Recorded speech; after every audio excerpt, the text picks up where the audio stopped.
dunya waddin wassalatu wassalamu ala asyrafil anbiya'i wal mursalin nabiyina Muhammadin wa ala alihi wa ashabihi wa dzurriyyatihi ajma'in amma ba'd. Asyhadu an la ilaha illallah wa asyhadu anna Muhammadar Rasulullah wa ufawwidhu amri ilallah innallaha basirum bil ibad hasbiyallahu la ilaha illa huwa alaihi tawakkaltu wa huwa rabbul arsyil azim. Qala Allah ta'ala fi kitabihil karim ayatan an nabiyillahi Musa alaihi salam Rabbi syrah li sadri wa yassir li amri wahlul 'uqdatam min lisani yafqahu qawli. Para alim, para asatidz, para asatidah, para bapak dan ibu sekalian, hafizoni wa hafizakumullah. Wabil khusus segenap pengurus Masjid Al-Mubarak yang semoga pengurusnya dan jamaahnya selalu dalam naungan rahmat, barokah, perlindungan serta bimbingan Allah Subhanahu wa taala. Amin. Allahumma amin insyaallah. Pertama-tama marilah kita haturkan puja dan puji syukur kita kehadirat Allah Subhanahu wa taala dengan berucap alhamdulillah. Mudah-mudahan dengan hamdalah ini nikmat dari Allah untuk kita ditambah. Karena Allah telah berjanji dalam Al-Qur'an di surah Ibrahim ayat 7. A'udzu billahi samii'il 'aliim minasyaitonir rajim. Wa ita'adzana rabbukum la in syakartum la azidannakum wa la in kafartum inna 'adzabi lasyadid. Jadi kalau kita bersyukur, sungguh nikmat dari Allah untuk kita ditambah. Dan kalau kita kufur, kita diingatkan oleh Allah akan siksanya yang sangat pedih. Ini janji Allah, dan janji Allah dalam Al-Quran itu la raiba fih, tidak ada keraguan di dalamnya. Di antara penjelasan la raiba fih adalah siapapun yang mengamalkan isi Al-Quran dengan keimanan dan keyakinan, maka Allah akan tunjukkan kebenaran Al-Quran itu kepadanya hingga tiada lagi keraguan dalam hatinya. Salawat dan salam semoga tercurah limpahkan untuk junjungan kita Nabi besar Muhammad sallallahu alaihi wasallam. Semoga kita semua diakui sebagai umat beliau. Amin. Allahumma amin insyaallah. Masih melanjutkan kajian kita tentang kitab Fadhail A'mal. Fadhail A'mal pada bab tentang jenazah, halaman 237. Allah Subhanahu wa taala berfirman di surah Ali Imran ayat 185. A'udzu billahi samii'il 'aliim minasyaitonir rajim. Kullu nafsin dha'iqatul maut. Setiap diri, setiap jiwa itu pasti merasakan mati. Karena pasti merasakan mati, enggak usah takut mati. Dan enggak usah juga mencari-cari mati. Karena kalau belum waktunya mati, enggak akan mati. Orang itu betapapun menghindari kematian, kalau waktunya mati, ya mati. Dan sebetapapun mencari mati, kalau belum waktunya mati, ya enggak akan mati. Makanya dalam Islam itu mencari mati enggak diajarkan, takut mati penyakit enggak boleh juga. Nah, yang diajarkan dalam Islam itu apa? Siap-siap menghadapi kematian. Itu yang disyariatkan. Jadi saya ulang ya, mencari mati yang enggak disyariatkan, takut mati itu dianggap disebut penyakit dalam Islam, namanya wahan. penyakit wahan. Itu hubbud dunya wa karahiyatul maut, terlampau mencintai dunia, takut mati. Itu dua-duanya enggak boleh dalam Islam. Mencari-cari mati dengan cara bunuh diri ya enggak boleh, namanya putus asa. Sementara takut mati itu ya penyakit, namanya wahan itu. Yang disyariatkan dalam Islam bukan takut mati, bukan mencari mati, tapi siap-siap dalam menghadapi kematian. Nah, saya sering sampaikan di banyak tempat itu gini, ini rumus dasar menurut saya, ini sependek yang sampai ini rumus dasar. Kalau kita bicara kematian itu, pertama kita bicara harapan, yang kedua kita bicara persiapan tadi. Pertama kita bicara harapan. Kalau harapan ya berharaplah sebaik-baiknya keadaan. Nah, kalau persiapan, persiapanlah untuk menghadapi seburuk-buruknya keadaan. Nah, itu rumus. Ya, kalau mengenai kematian, kalau kita bicara persiapan, persiapanlah untuk menghadapi. Kalau kita bicara harapan, berharaplah sebaik-baiknya keadaan. Saya ulang, kalau kita bicara persiapan, persiapanlah untuk menghadapi seburuk-buruknya keadaan. Contoh ya misalnya, kalau kita bicara harapan, kita berharap sama Allah dianugerahi taubatan nasuha sebelum wafat. Terus kemudian kita berharap kepada Allah dirahmati saat wafat, diringankan saat sakaratul maut. Kita berharap kepada Allah agar kita ini terampuni setelah wafat kita, dianugerahi taubat sebelum wafat, dirahmati saat wafat, diringankan saat sakaratul maut, kemudian terampuni, termaafkan setelah wafat kita. Itu namanya berharap sebaik-baiknya keadaan. Contoh itu. Ya kalimatnya terserah lah. Di film Sainda itu ada seorang ustadz, beliau bilang ke teman-temannya, tapi memang udah sepuh, beliau udah sepuh ya, bilang sama teman-temannya, saya itu pengen sekali mati itu sedang tidur di masjid sambil menunggu sholat. Saya itu pengen mati di masjid dalam keadaan tiduran sambil nunggu sholat. Allah kabulkan. Beliau itu meninggal dalam posisi, karena beliau sering datang sebelum waktunya ya, dalam kondisi di mana beliau tiduran di masjid nunggu sholat zuhur. Nunggu sholat zuhur. Allah kabulkan. Ada seorang ulama itu berdoa kepada Allah agar diwafatkan dalam keadaan yang paling beliau inginkan. Ditanya apa yang paling kamu inginkan? Saya ingin wafat dalam keadaan sujud kepada Allah. Dan beliau meninggal dalam keadaan sujud kepada Allah. Itu namanya berharap sebaik-baiknya keadaan. Nah, terus kemudian yang kedua, kalau kita bicara persiapan, persiapanlah untuk menghadapi seburuk-buruknya keadaan. Jadi jangan bayangkan pas kita mati itu banyak yang mentalkin kita. Bayangkan kita itu mati itu sendiri, nggak ada yang mentalkin. Padahal kita itu sangat punya kepentingan, akhir ucapan kita adalah la ilaha illallah. Jadi jangan kegeeran terus karena anak kita banyak, ada istri, ada banyak orang di rumah kita, terus kita kepedean bahwa kita pasti mati, banyak yang mentalkin. Karena nggak sedikit orang yang di rumahnya itu banyak orang, nyatanya dia mati sendirian. Di Kemang Pratama itu ada, Kemang Pratama 3 ya. Saya pas takziah ya. Namanya Pak Joko. Itu sholat isya berjamaah di masjid. Karena beliau kondisinya sakit ya. Terus malam itu habis sholat isya berjamaah di masjid, dia bilang sama istrinya, "Ma, besok bangunin lagi, Ma, ya. Aku mau jamaah subuh di masjid, Ma. Besok bangunin lagi, aku mau jamaah subuh di masjid."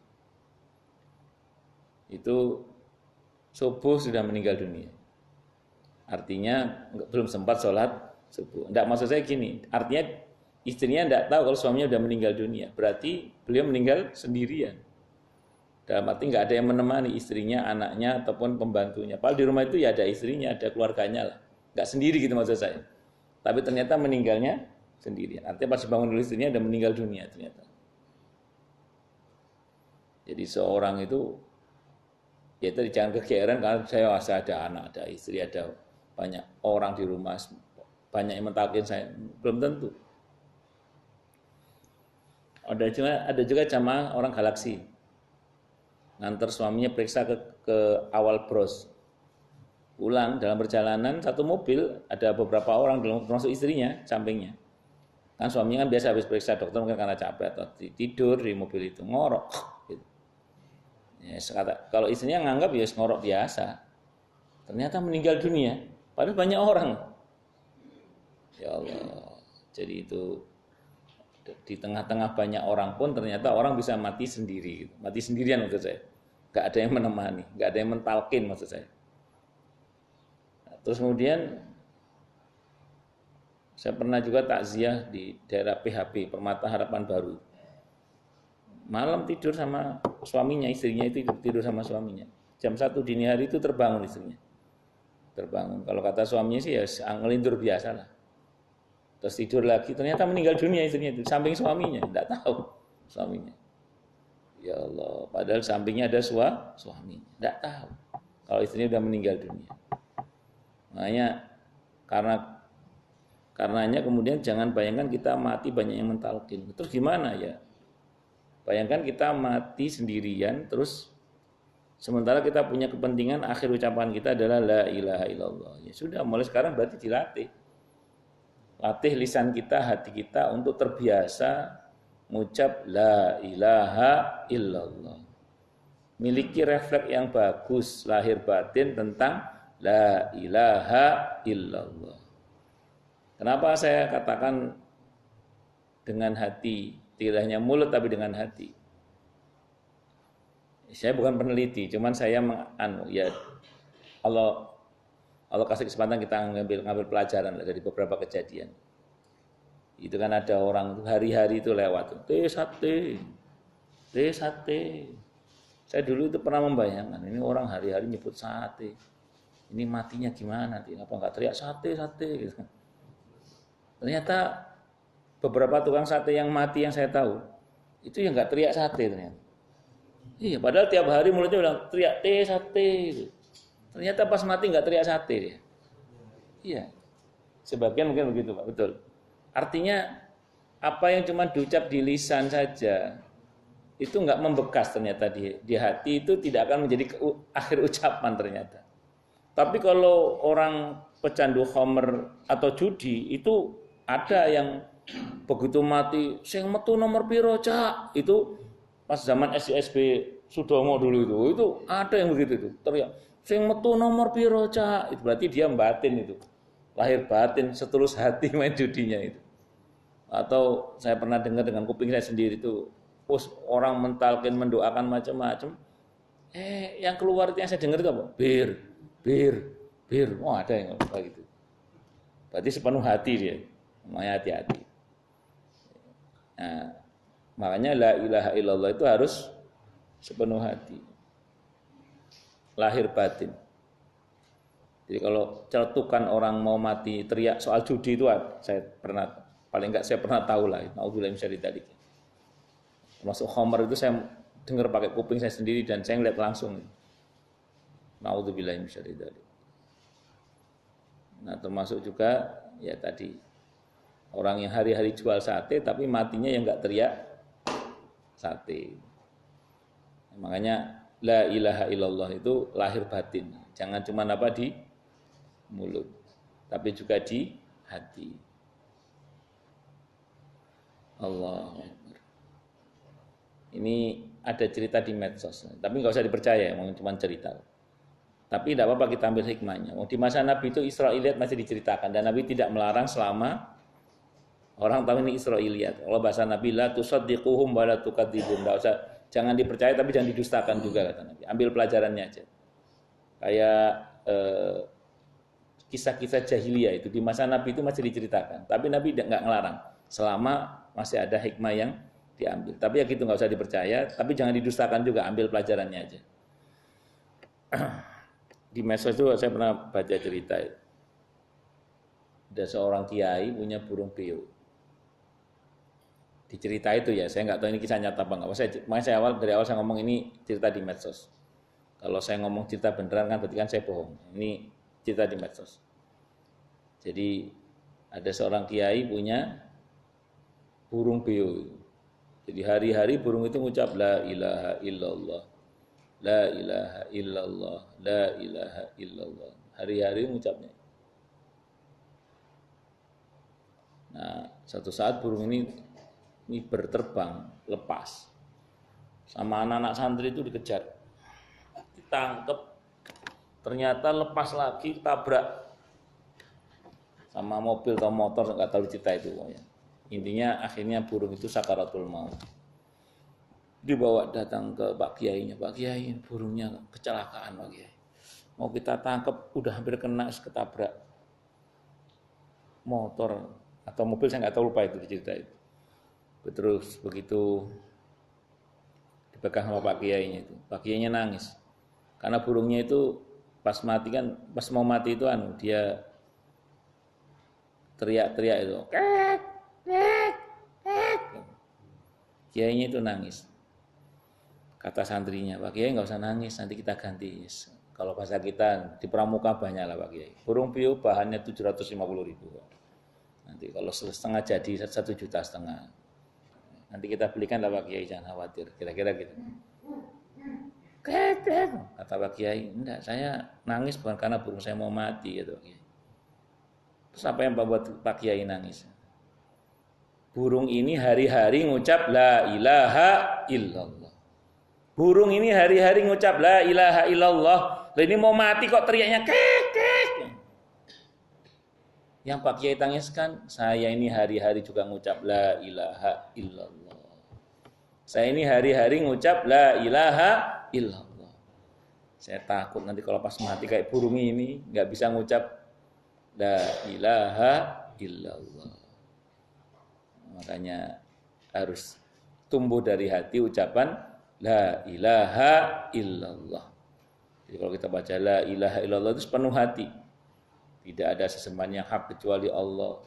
Tidak ada yang bisa ngasih rezeki saya kecuali Allah. Tidak ada yang bisa menolong saya kecuali Allah. Tidak ada yang bisa melindungi saya kecuali Allah. Tidak ada yang bisa dan seterusnya kecuali Allah. Karena kita ini bisa karena dibisahkan oleh Allah. Kita ini mampu karena dimampukan oleh Allah. Kita ini hebat karena dihebatkan oleh Allah. Bahkan kita ini ada karena diadakan oleh Allah. Terus jangan bayangkan ketika kita mati kita sedang beribadah kepada Allah. Bayangkan bahwa kita ini ada potensi mati sedang durhaka kepada Allah. Nauzubillah min dzalik.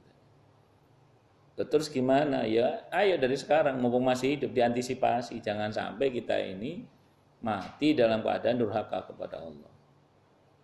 Kalau kita menggunakan rumus orang akan mati berdasar pada kebiasaannya, ya ayo dari sekarang mumpung kita masih hidup miliki kebiasaan-kebiasaan yang baik.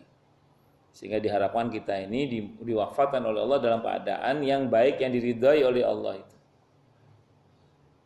Mumpung masih hidup. Allah.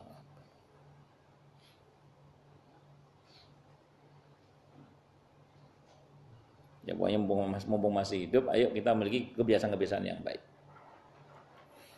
Yang buruk-buruk ditaubati. Kalau sebagian kita ada yang mungkin namanya manusia ya, berbuat yang tidak baik, ayo kita dominankan kebaikan kita agar yang dominan adalah kebaikan kita. Tidak agar yang dominan adalah kebaikan kita. Semoga dengan itu Allah pilihkan kita wafat dalam kebaikan yang diridhoi oleh Allah. Itu seperti itu. Allah. Terus kemudian jangan bayangkan nanti setelah kita wafat kita itu punya aset pahala yang terus mengalir. Jangan bayangkan. Jadi bayangkan anak-anak kita sepeninggal kita nggak punya kesadaran untuk bersedekah atas nama orang tuanya. Bayangkan anak-anak kita nggak paham itu atau nggak mau berbuat itu. Maka dari sekarang jangan kita berpikir tenanglah, biar nanti anak-anak saya aja yang bersedekah atas nama saya. Nanti aja lah investasi masjid, nunggu saya mati aja, biar anak-anak saya aja yang mengerjakan. Iya kalau anaknya sadar, kalau nggak sadar. Mana itu salah pilih istri aja yang bermasalah. Naudzubillah min dzalik. Salah pilih suami ya bermasalah. Makanya hati-hati. Makanya jangan sampai terus kemudian kita ini ngandelin anak. Mumpung masih hidup ini. Ayo, tidak cuma Anda tapi juga saya. Investasi akhirat. Jangan nunggu anak kita nanti, sekarang kita. Mumpung masih hidup. Sekiranya kita mati, ada sedekah yang pahalanya terus mengalir.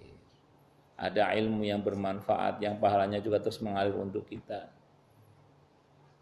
Dan terutama juga doa anak-anak kita yang soleh. Maka jangan bayangkan anak-anak kita punya kesadaran mendoakan kita. Mumpung masih hidup, ayo kita ingatkan mereka agar mereka mau mendoakan kita. Dan begitu seterusnya. Wallahu a'lam bishawab. Itu namanya persiapan untuk menghadapi seburuk-buruknya keadaan. Itu persiapan menghadapi kematian. Kalau menyediakan kain kafan sama kuburan, itu bukan persiapan menghadapi kematian, itu persiapan pemakaman. Kalau ada orang itu menjelang matinya, itu mempersiapkan kuburannya sama kain kafannya. Boleh, secara muamalah boleh, tidak ada masalah. Tapi jangan melibatkan akidah, keyakinan bahwa itu pasti kuburan kita. Karena kita tidak tahu di bumi mana kita mati. Secara muamalah boleh, Anda beli kuburan itu boleh secara muamalah. Tapi jangan menyertakan keyakinan tadi bahwa itu pasti kuburan kita, itu yang nggak boleh. Kalau muamalahnya ya itu jual beli tanah, tidak ada masalah. Terus dituliskan wasiat, yang penting wasiatnya jangan merepotkan. Sekiranya Bapak meninggal di sini ya dimakamkan di situ saja. Tapi kalau sekiranya merepotkan ya nggak usah dipaksakan. Karena orang yang buat wasiat yang membebani di luar kemampuan orang yang diberi wasiat ahli waris itu dosa, nggak boleh. Jadi itu sebatas pada muamalah saja. Dan saya ulang, nggak boleh kita meyakini itu pasti kuburan kita, karena saya ulang kita tidak tahu di bumi mana kita mati.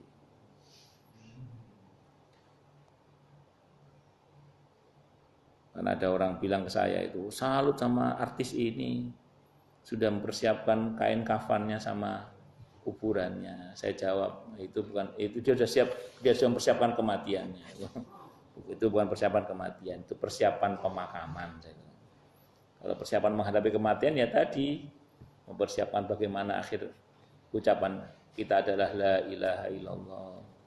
Bagaimana kita mempersiapkan, bagaimana kita mempersiapkan amal yang baik yang Allah ridha agar kita dipilihkan oleh Allah wafat dalam keadaan yang sesuai dengan kebiasaan kita dalam kebaikan yang Allah ridhoi itu. Bagaimana kita berusaha sekarang mempersiapkan amalan-amalan yang sekiranya kita wafat masih terus mengalir pahalanya. Bagaimana kita mendidik anak-anak kita menjadi anak-anak yang solih dan atau yang solihah, yang punya kesadaran untuk mau mendoakan kedua orang tuanya, baik saat hidup kita maupun setelah meninggalnya kita, dan begitu seterusnya. Wa innama tuwaffawna ujurakum yaumal qiyamah, dan bahwasanya kalian akan dipenuhi pahala-pahala kalian pada hari kiamat. Dipenuhi itu ditepati maksudnya, atau disempurnakan, ditepati pahala-pahala kalian nanti pada hari kiamat. Jadi di hari kiamat itu nanti semua orang akan ditepati oleh Allah terkait dengan janji-janji Allah. Tapi kalau ancaman tidak. Jadi kalau ancaman itu gini, ini harus saya sampaikan. Di Al-Quran itu pernyataan Allah bahwa Allah tidak akan mengingkari janji itu banyak sekali. Maka di antara sementara janji Allah itu adalah la raiba fi, tidak ada keraguan di dalamnya. Di antara tafsir la raiba fi tadi itu, siapapun yang mengamalkan isi Al-Quran dengan keimanan dan keyakinan, maka Allah akan tunjukkan kebenaran Al-Quran itu kepadanya hingga tiada lagi keraguan dalam hatinya. Itu kalau kita mengamalkan isi Al-Quran dengan janji tadi la raiba fi. Nah, itu diantaranya. Nah, sementara ayat yang menegaskan Allah tidak akan mengingkari ancaman itu tidak ada dalam Al-Quran. Tidak ada satupun dalam Al-Quran ayat yang menegaskan bahwa Allah itu tidak akan mengingkari ancaman. Itu tidak ada di Al-Quran. Kata para ulama, di antara bentuk rahmat Allah adalah mungkinnya Allah mengingkari ancaman. Jadi di antara bentuk rahmat Allah adalah mungkinnya Allah mengingkari ancaman. Contoh, nanti di yaumil hisab itu kan ada 3 macam hisab. Yang pertama itu bebas hisab. Semoga kita di dalamnya ya. Amin. Allahumma amin. Yang kedua hisab yang mudah. Semoga kita di dalamnya juga ini. Amin. Allahumma amin. Hisab yang mudah itu alamat selamat lah. Yang repot yang ketiga, hisab yang dipersulit. Man husiba uqiba. Siapa yang didesak dalam hisabnya alamat celaka. Nah, oke lah kalau yang bebas hisab berarti ini orang-orang pilihan, langsung los masuk surga. Ya, kuotanya ada 70.000 itu. Untuk hisab yang mudah, siapa mereka ini? Orang yang aibnya ditutup oleh Allah. Jadi ada banyak orang itu aslinya kasusnya ada kasusnya itu. Artinya ada perbuatan dosa yang dia perbuat yang sampai matinya belum selesai. Karena nggak tobat atau tobatnya kelewat atau gimana lah. Dan itu mestinya disidang itu oleh Allah. Tapi Allah tutup aibnya. Itu namanya Allah mengingkari ancaman. Jadi nggak dibahas oleh Allah. Sehingga kemudian hisabnya dimudahkan oleh Allah. Siapa orang yang model kayak gini nih? Ya pertama orang yang sering minta kepada Allah agar dihisab dan hisab yang mudah. Yang kedua orang yang banyak bertobat minta ampun kepada Allah. Sehingga ada banyak kasus dia sebenarnya tapi sudah nggak dibahas oleh Allah. Kenapa? Karena sudah ditutup kasusnya oleh Allah. Yang kedua orang yang rajin memaafkan. Karena dengan memaafkan dia akan diampuni oleh Allah. Kalau tobat itu kan Al-Furqan ayat 70 itu. Kalau ya memaafkan itu surah An-Nur ayat 22 ya. Dan yang ketiga dia sering nutup aib saudaranya sama muslim sehingga aibnya ditutup oleh Allah. Yang kelima dia suka memudahkan urusan sama muslim sehingga dia dimudahkan urusannya oleh Allah. Udah 5 itu. Orang yang sering mengamalkan 5 ini insya Allah itu kasusnya ditutup oleh Allah. Itu berarti Allah mengingkari ancamannya. Kenapa? Karena di antara bentuk rahmat Allah adalah mengingkari ancaman. Itu di antaranya. Nah, terus kemudian yang terakhir yang repot, naudzubillah min syarri dzalik, man husiba uqiba. Siapa yang didesak dalam hisabnya alamat celaka. Siapa ini? Ya orang yang meremehkan kehidupan sehingga tobat ya enggak. Ya enggak pendendam, enggak suka memaafkan orang. Udah begitu sering buka aib orang lain.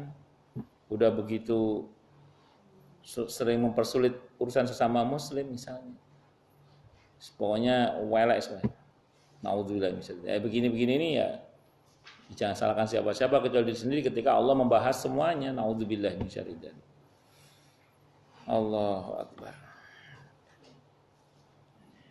Allah katakan di ayat berikutnya di lanjutan ayat ini, "Faman zuhziha 'anil nari wa udkhilal jannata faqad faz." Barang siapa dijauhkan dari neraka dan dimasukkan ke surga, maka sungguh dia telah beruntung. Jadi ada nanti orang-orang tertentu itu kasusnya itu dijauhkan dari neraka dan dimasukkan, bukan masuk, dimasukkan ke surga. Jadi ada orang-orang tertentu nanti itu dijauhkan. Aslinya gila, aslinya dia itu masuk neraka aslinya masuk neraka. Tapi dijauhkan dia oleh Allah dari neraka dan dimasukkan ke surga. Aslinya nggak masuk surga, tapi dimasukkan ke surga. Faqad faz, kata Allah. Sungguh telah beruntung orang seperti ini. Jadi kalau mahasiswa itu nggak lulus aslinya, nilainya itu nggak lulus. Cuman dosen ngasih pertimbangan, ini rajin dia, kuliahnya rajin, tidak pernah bolos. Kalaupun bolos dia izin, aktif dalam diskusi, akhlaknya bagus sama dosennya. Janjane arek iki ya tell me.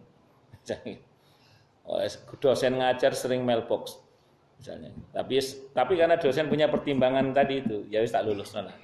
Jadi ada orang-orang tertentu itu aslinya nilainya amalnya itu masuk neraka aslinya. Tapi oleh Allah dijauhkan dari neraka dan dimasukkan ke surga. Itu faqad faz. Maksud saya gini, kalau dosen saja bisa begitu, apalagi Allah yang Maha Kasih Maha Sayang, itu maksud saya. Ini nanti bisa dicek di hadis Sahih Muslim ya misalnya. Ada seseorang itu di mahkamah Allah itu dinyatakan masuk neraka.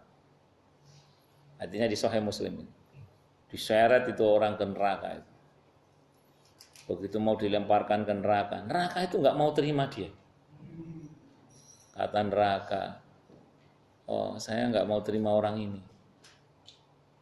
Kata malaikat, "Aukamakal, kenapa kamu nggak mau terima orang ini? Orang ini masuk neraka loh jatahnya."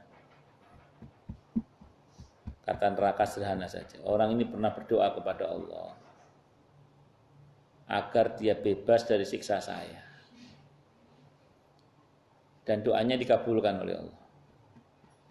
Saya nggak berani menyiksa orang ini kecuali Allah mengizinkan. Akhirnya malaikat lapor sama Allah, kata Allah bebaskan dia. Makanya kalau bisa setiap subuh itu sebelum ngomong dengan siapapun, hadisnya riwayat Abi Dawud. Baca apa? Allahumma ajirni minan nar. Ya Allah jauhkan aku dari api neraka. 7 kali. Kalau ba'da maghrib ditambah Allahumma inni as'alukal jannah, Allahumma ajirni minan nar. Ya Allah hamba mohon surgamu, jauhkanlah hamba dari nerakamu. Itu 7 kali. Ya ibarat kita tak ilmunya baru tahu sekarang, terus kita mati misalnya 10 atau 20 tahun lagi. Ya mosok enggak ada yang nyangkut doa itu. Nah, makanya jangan remehkan doa apa? Allahumma ajirni minan nar atau Allahumma ajirna minan nar. Paling enggak ya Rabbana atina fid dunya hasanah wa fil akhirati hasanah wa qina adzabannar. Ya mosok enggak ada yang nyangkut doa itu. Kita doa 10 20 tahun mosok enggak ada yang nyangkut. Insyaallah ada.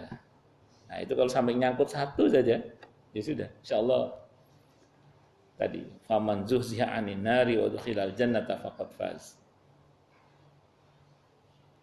Ada lagi orang itu dalam mahkamah Allah dia dinyatakan masuk neraka. Disweret orang ini. Sampai mau dilemparkan neraka itu dia teriak. Ya Allah, tidak begini yang kusangkakan tentang dirimu. Ngomong gitu, dalam hadis Sahih Muslim, orang lebih dia ngomong gitu. Terus Allah bertanya, dan Allah maha tahu tentunya ya. Dan ini kalaupun Allah bertanya kepada hambanya, ini hanya bahasa-bahasa administrasi. Apa yang kamu sangkakan tentang diriku, kata Allah. Selama ini hamba menyangka bahwa engkau ini maha pengampun, maha pengasih, maha penyayang, maha baik, dan seterusnya. Dan kita tahu saat di akhirat nanti orang kan la yatakallamuna illa man adina lahu rahmanu wa qala shawab. Orang nggak bisa ngomong saat itu kecuali yang dikehendaki oleh Allah bisa bicara, dan kalau ngomong dia nggak akan bohong. Maka dia berkata, dulu hamba meyakin kau maha kasih, maha sayang, maha pengampun. Kata Allah, dia udah nggak jadi masuk neraka, masuk surga. Nah, terus ada orang nanya, oh berarti keputusan mahkamah Allah bisa salah ya Ustaz ya? Enggak, bukan bisa salah. Memang begitu Allah sengajanya. Sengaja diputuskan masuk neraka, terus tegang kan? Begitu tegang ternyata nggak jadi masuk neraka, malah masuk surga. Kan itu lebih surprise daripada langsung masuk surga. Jadi kalau yang lancar masuk surga kan biasa lancar. Ini enggak tegang, disini menakutkan. Begitu mau masuk neraka ternyata nggak jadi, malah masuk surga. Gimana rasanya?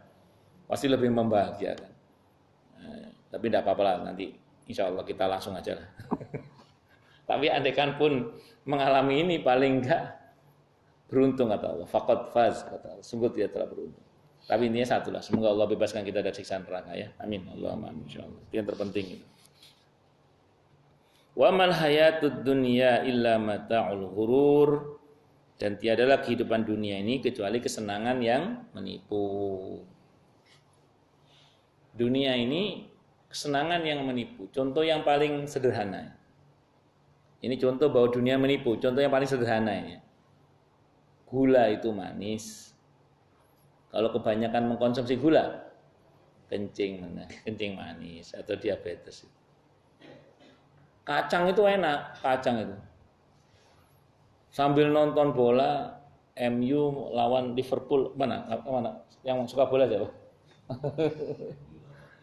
Oh iya. Jadi sambil nonton bola misalnya makan kacang habis 2 kilo ya insya Allah. Asam uratnya insya Allah. Sate kambing itu enak. Tapi kalau sendiri habis 100 tusuk ya insya Allah lah.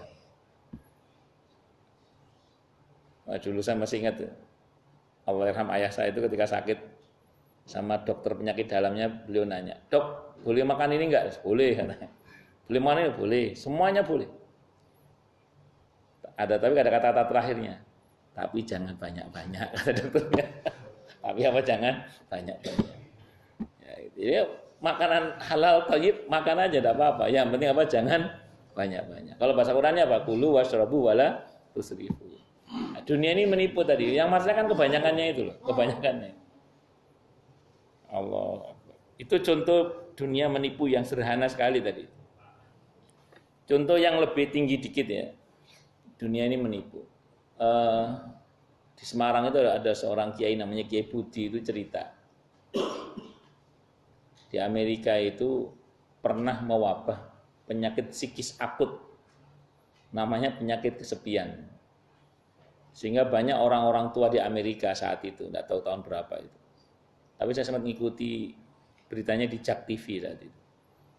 Itu sehingga banyak orang-orang Amerika itu yang nggak tahan dengan penyakit kesepian itu sampai minta disuntik mati.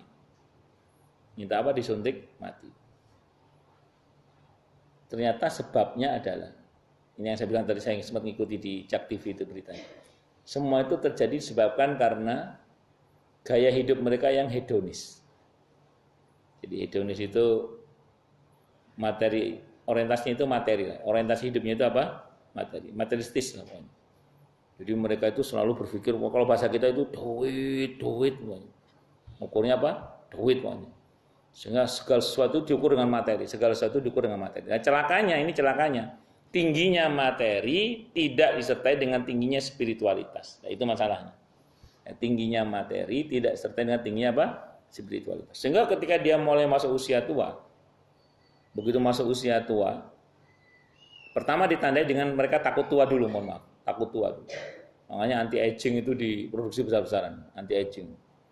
Yang suntik botok, serum kinclong, apalagi Pak, infus whitening, apa mana rek, mandi lulur, mandi lumpur, mandi coklat, mandi sumur, wes macam-macam lah.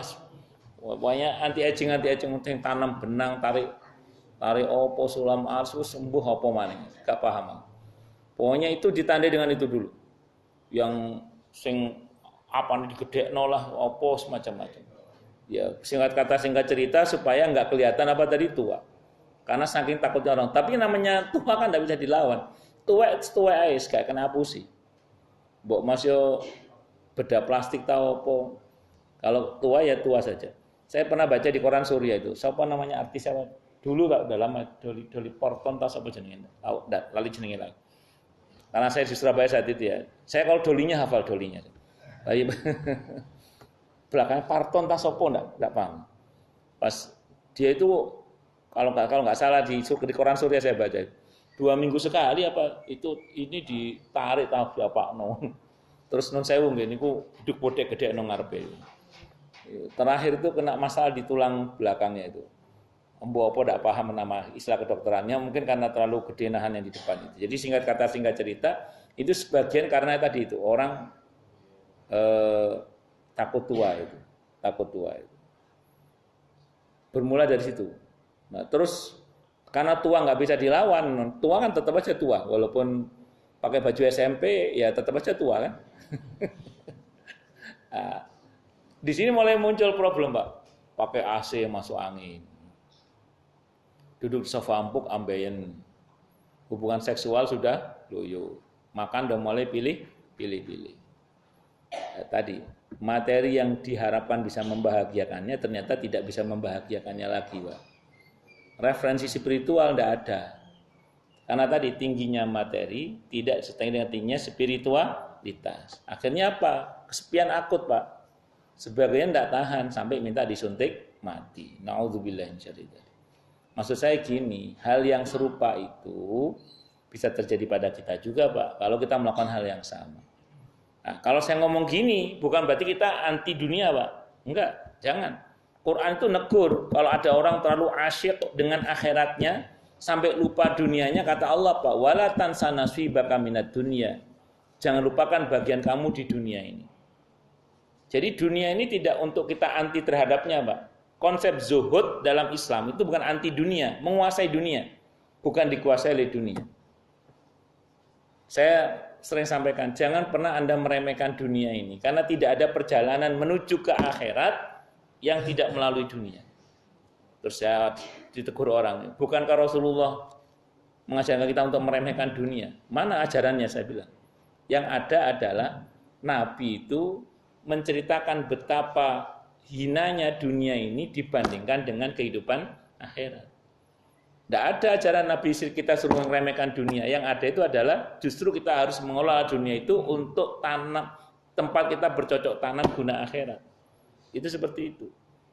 Makanya Islam mengajarkan tentang sistem ekonomi, sistem politik, sistem bagaimana kita memakmurkan dunia ini untuk apa? Kemaslahatan akhirat kita. Yang salah adalah kalau kita hanya mikir fid dunya tok, nggak pakai fid dunya hasanah, wa fil akhirati hasanah, itu yang salah. Jadi ketika kita hanya fid dunya tok, nggak pakai fid dunya hasanah, wa fil akhirati hasanah, itu yang salah. Yang dikecam oleh Nabi itu yang begitu, sikap yang begitu. Karena saya ulang ya, kita kenapa kok tidak boleh meremehkan dunia? Karena tidak ada perjalanan menuju akhirat kecuali melalui dunia. Maka bagi Anda yang berharta, silakan Anda berharta banyak, tapi bukan kaya tujuan Anda. Bagaimana dengan kaya itu Anda semakin dekat dengan Allah. Itu maksudnya. Silakan punya jabatan kekuasaan yang tinggi, yang kuat, yang luas. Tapi bukan kekuasaan tujuannya. Tapi bagaimana dengan jabatan itu kita semakin dekat dengan Allah. Jadi konsep zuhud dalam Islam bukan antitesa terhadap dunia. Tapi bagaimana kita bersikap yang benar terhadap dunia sebagai sarana kita untuk menuju ke akhirat, yaitu perjalanan kita menuju kepada Allah Subhanahu wa Ta'ala. Bisa dipahami ya insyaallah ya. Makanya kalau kita baca nasihat Ali bin Abi Thalib radhiyallahu anhu, Umar bin Khattab radhiyallahu anhu, genggam dunia itu di tanganmu, jangan biarkan dia masuk ke dalam hati. Tidak ada masalah seorang muslim tinggal di dunia ini. Yang menjadi masalah adalah kalau dunia masuk ke dalam hati seorang muslim, itu yang bahaya. Sampan yang kecil di tengah lautan yang luas itu aman selama air tidak masuk ke dalamnya. Perahu yang besar, kapal yang besar sekalipun akan bermasalah kalau sampai air masuk ke dalam kapal tersebut. Jadi selama dunia tidak masuk dalam hati kita, aman kita. Apa indikator sederhana bahwa dunia tidak masuk dalam hati kita? Ngeluarin zakat enteng, bayar utang enteng, menepati hak-hak orang yang harus kita tepati haknya. Kalau kita suami, nafkah ke istri, nafkah ke anak-anak, gaji karyawan enteng. Nah kalau untuk zakat aja berat, gaji karyawan berat, bayar utang berat, ya berarti belum zuhud, jauh dari zuhud. Berarti dunia masih berada di dalam hatinya. Itu seperti itu. Jadi saya ulang ya, hati-hati dengan dunia karena dunia perhiasan yang menipu. Itu contoh tertipu dalam skala yang masih di dunia. Yang paling repot itu kalau tertipu oleh dunia sementara nyawa di kerongkongan. Nah itu yang repot itu. Tertipu oleh dunia, nyawa di kerongkongan. Itu Allah gambarkan tentang orang-orang munafik di surah Al-Munafikun ayat 10 itu. Al-Munafikun ayat 10. Apa kata Allah? Kata orang munafik yang mau mati itu. Laula akhartani ila ajalin qarib fa asaddaqa wa akum minas sholihin. Ya Allah, ya kematian saya ditunda sebentar saja. Saya mau sedekah dan menjadi hamba-Mu yang soleh. Oh, yang secara eksplisit Allah sebut orang mau mati itu nyeselnya karena mau sedekah. Dan sedekah itu umumnya berkaitan dengan harta. Berarti dia ini orang semasa hidupnya kurang sedekahnya. Berarti kurang berbaginya dalam hartanya. Berarti dia tertipu oleh dunia. Kenapa dia kok nyeselnya pengen sedekah? Ya, karena setiap orang pengen ketika mati sedang beribadah kepada Allah. Yang menjadi masalah adalah tidak semua orang wafat sedang beribadah kepada Allah. Nah, sementara orang kalau rajin sedekah, nyumbang masjid, nyumbang musola, nyumbang majelis taklim, nyumbang pesantren, nyumbang perbaikan jalan, nyumbang modal ekonomi untuk usaha fuqara masakin, semakin dia banyak menyumbang sana sini, potensial husnul khotimah. Kenapa? Mungkin dia mati di atas ranjangnya, tapi masjid yang pernah dia bantu lagi dipakai buat orang sholat.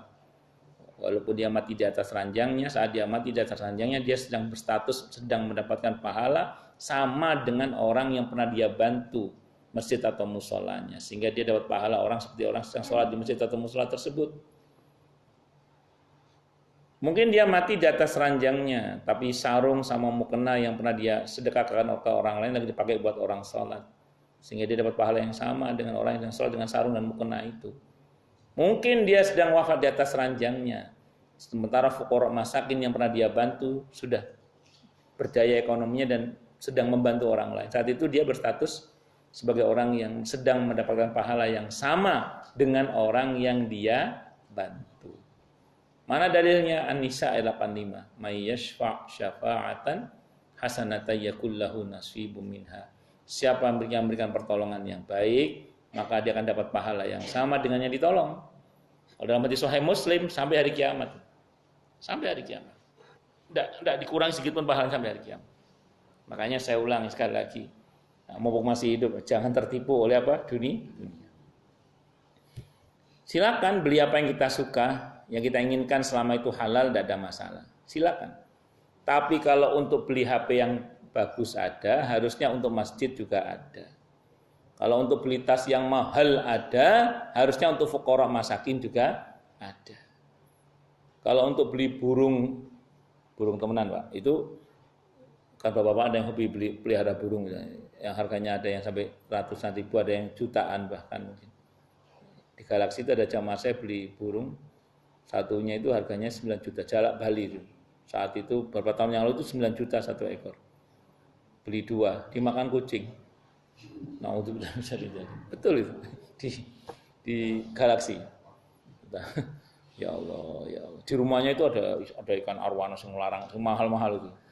Burung surga, apa itu yang jarinya itu burung apa namanya itu? Cendrawasih, masih hidup itu. Pelihara itu Pak. Di rumah itu ada burung cendrawasih itu. Ada sertifikatnya.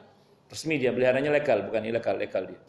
Jadi peliharanya legal di rumah cendrawasih. Kan ada yang bilang itu burung surga itu ya. Punya itu jalak Bali 2 ekor, 1 ekornya 9 juta dimakan kucing Pak. Pas dijemur pasti apa saya nggak paham. Ya Allah, naudzubillah. Tapi maksud saya itu gini, kalau untuk hobi ada, harusnya untuk fuqara masakin, anak yatim, pesantren, masjid harusnya juga harus apa? Ada. Itu biar nggak tertipu oleh dunia itu. Allah. Ya itu ya diantara hal-hal yang perlu kita perhatikan. Nanti puncaknya ya kalau sudah mati baru nyesel. Kalla sawfa ta'lamun, summa kalla sawfa ta'lamun, kalla law ta'lamuna ilmal yaqin, la tarawunnal jahim, repot wis. Alhaakumut takasur, sungguh telah melalaikan kalian apa takasur, berbanyak-banyakan dalam masalah harta. Alha telah melalaikan kum kalian apa takasur, berbanyak-banyak dalam harta. Saking lalainya dengan harta sampai lali.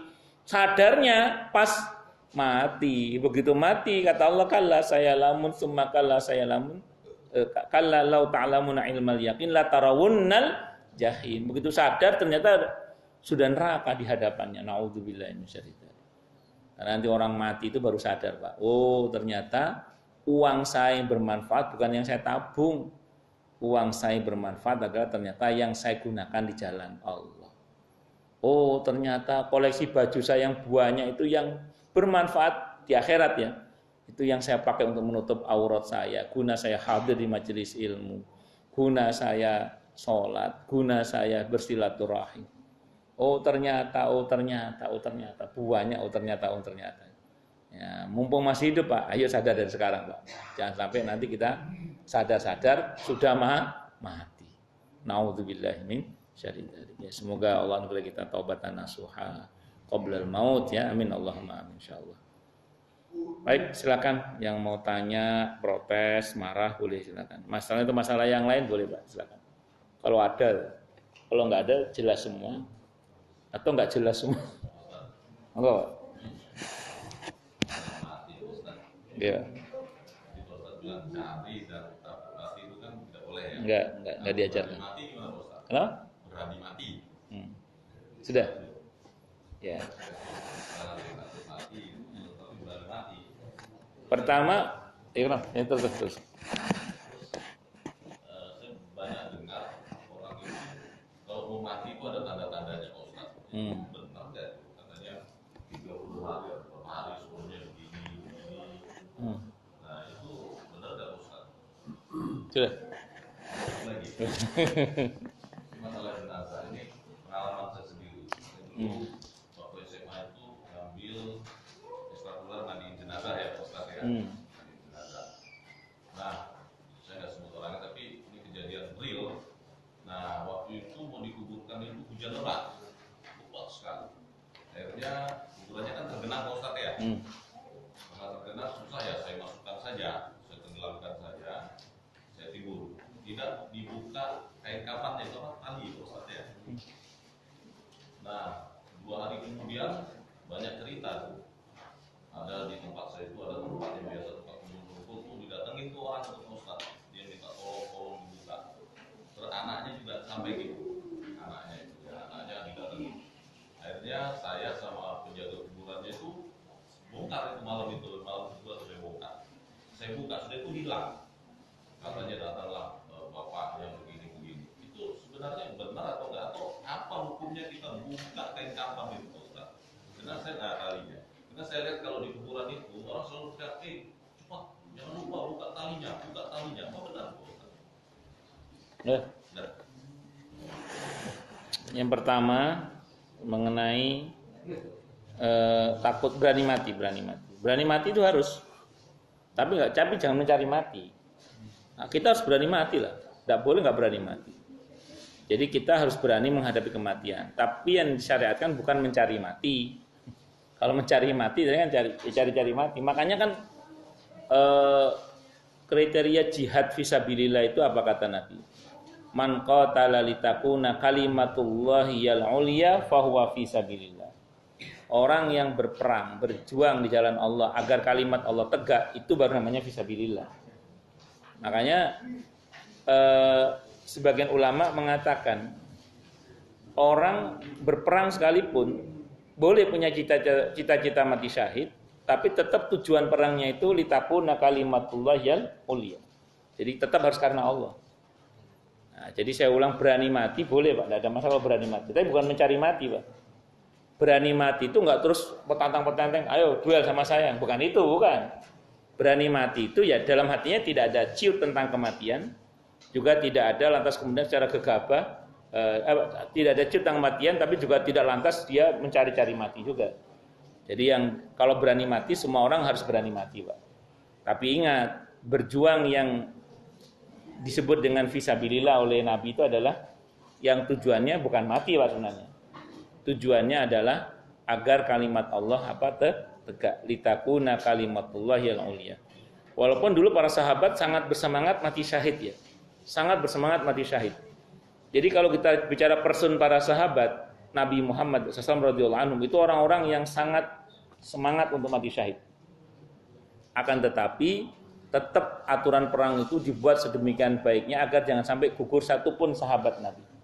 Jadi dulu itu kayak sekelas Khalid bin Walid radhiyallahu anhu itu mengatur strategi sedemikian rupa agar jangan sampai ada satupun tentaranya yang mati.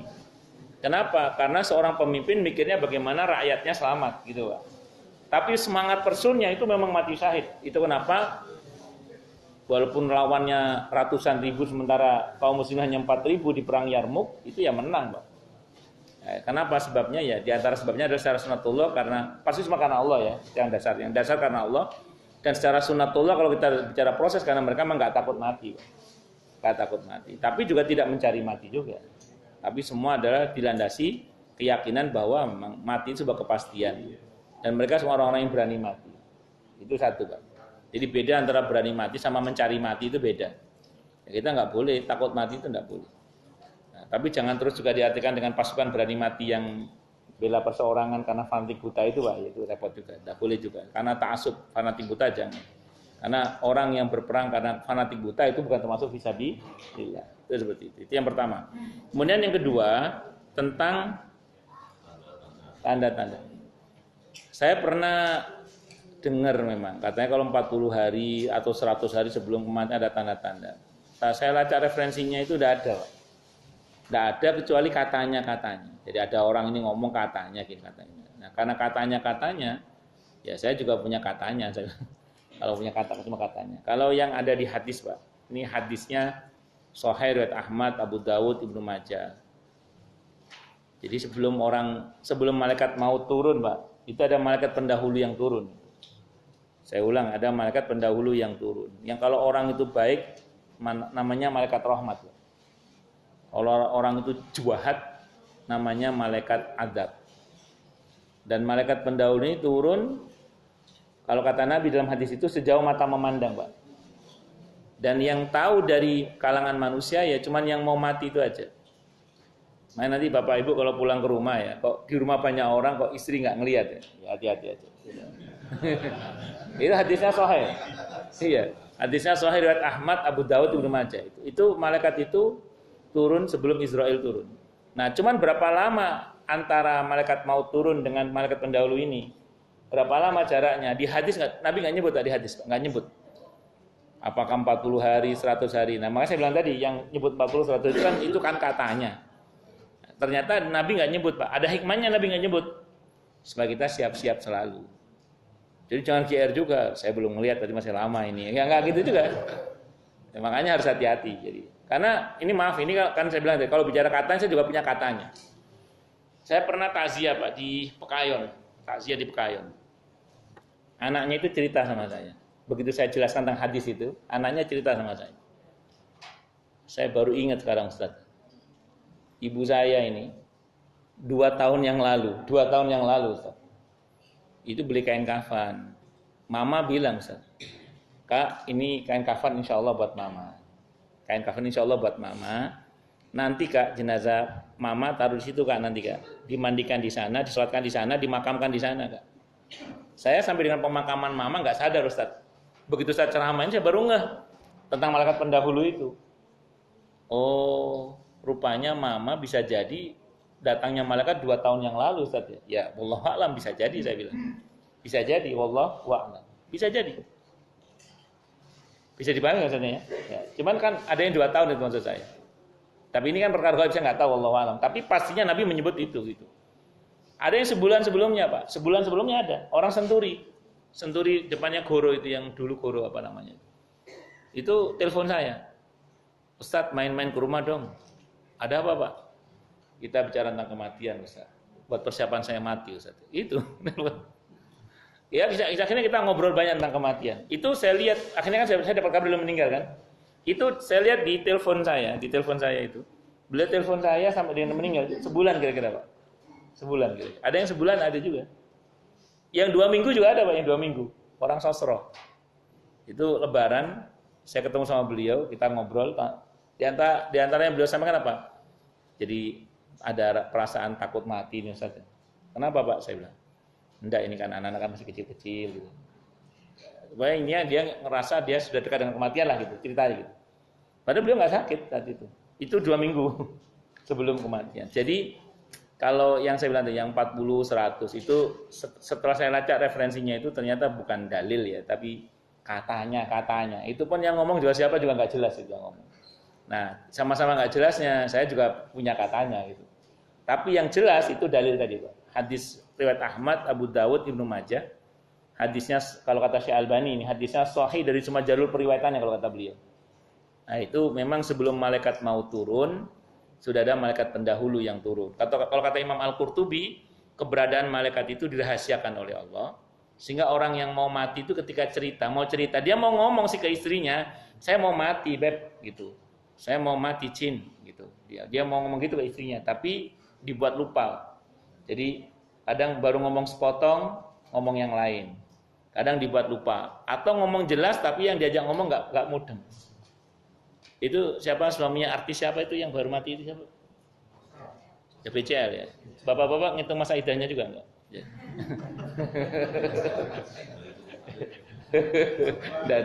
Enggak, saya bercanda. Itu kan sebelum meninggal pesan kuburan di mana itu? San Diego Hills ya itu. Iya kan baru nggak kan BCL itu, oh ternyata dia sudah dekat dengan kematiannya. Baru ngehnya dia setelah meninggal. Makanya begitu orang itu meninggal, keluarganya itu kayak menghimpun puzzle aja. Oh, ternyata kemarin ngomong kayak gini, ngomong gini. Ada jamaah saya di Jati AC itu, saya pas takziah itu. Itu 2 minggu sebelum meninggal. Ini 2 minggu, Pak. Itu sering ngomong gini, nanti kalau saya pergi nanti siapa yang menemani adik gitu. Adik itu cucunya maksudnya. Nanti kalau saya pergi siapa yang menemani adik? Itu sering diucapkan berulang-ulang 2 minggu sebelum meninggal. Anak-anaknya memahami mau pergi itu dikira tugas keluar kota karena bapaknya kan sering tugas keluar kota. Ternyata pergi itu meninggal dunia. Nah, itu seperti itu. Wallahu a'lam bishawab. Saya kira itu Pak ya. Terus yang ketiga, wallahu a'lam bishawab, sependek yang saya ketahui, saya sampai detik ini belum pernah melakukan perawatan jenazah, belum pernah.